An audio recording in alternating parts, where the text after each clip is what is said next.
Hello everyone, my name is Marcus Tejan, and today I will be speaking to you about the modern obesity epidemic. 76,000 people a year. That is the number that was arrived at by the Center for Disease Control in 2018, or CDC for short. 76,000 people is the number that have died due to complications tied with obesity. And over that time, that number has only increased.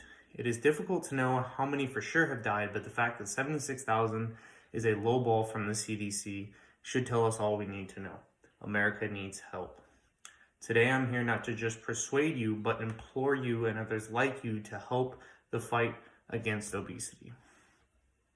This is a terrible and entirely preventable disease that can destroy lives slowly and terribly. The National Institute of Diabetes and Kidney Disease states that some diseases that obesity puts people at risk for include sleep apnea, type 2 diabetes, heart attack, stroke, cancer, and other, albeit non-fatal, but still terrible side effects.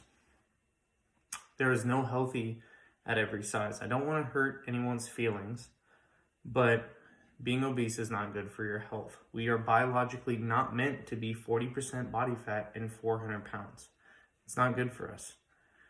The purpose of this is not to fat shame anyone. It's not to hurt anybody's feelings. It is purely a factual basis that being obese is bad for our health and can lead to an early and very unfortunate death.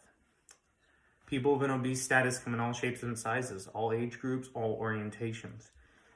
Obesity does not pick a side or an economic background. It simply consumes lives slowly until they diminish.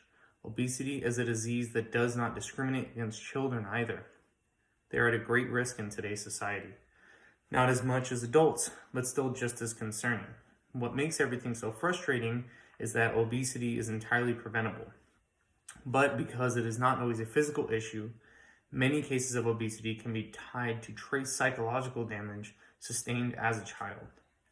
These children are the most concerning cases because instead of playing catch up, we can stop it from ever taking place and happening.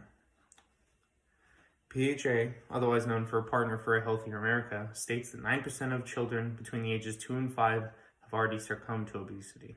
That is a staggering rate considering the fact that metabolism, growth hormone, and other fat loss techniques that the body uses are heightened at that age, not to mention activity is at an all-time high as a child. All these facts and statistics do not make up for the psychological damage sustained as a child. Children can sustain from bullying and many other sources of stress that will scar them in their young age. Children are not up for immediate health risks. That goes to the adults. Adults who suffer from obesity have many avenues to aid their condition, and some gladly take those routes and proceed to complete success. It is my belief that America must do better in the avenue of aid and prevention. We have gotten better at the prevention part, but we must get better at aiding those and helping those who need guidance. Harvard School of Health states that in the current progression of obese adults, 50% could be obese as early as 2030. We must not let this happen. This would be catastrophic for the economy, healthcare, and school systems, not just in America, but around the world. Why is this such a concern?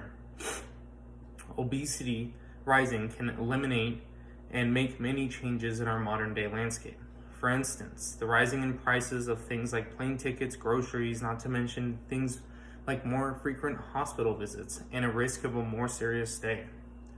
Not to mention the lowering of the immune system, which has helped make things like the pandemic be even deadlier for obese people. Cleveland Clinic states that if you are overweight or obese, the virus is much more deadly to those people.